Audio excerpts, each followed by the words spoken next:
शूलटङ्कपाशदण्डपाणिमादिकारणं श्यामकायमादिदेवमक्षरं निरामयम् भीमविक्रमं प्रभुं विचित्रताण्डवं प्रियं काशिकापुरादिनाथकालभैरवं भजे।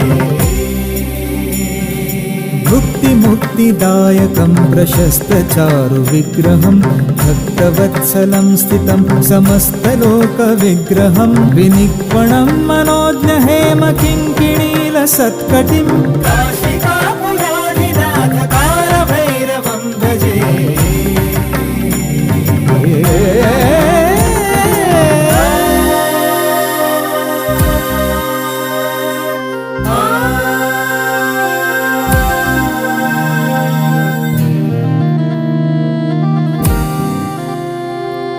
धर्मसेतुपालकं त्वधर्ममार्गनाशकं धर्मसेतुपालकं त्वधर्ममार्गनाशकं कर्मपाशमोचकं सुशर्मदायकं विभुं वर्णवर्णशोषपाशशोभिताङ्गमण्डलं काशिकापुराधिनाथकालभैरवं भजे।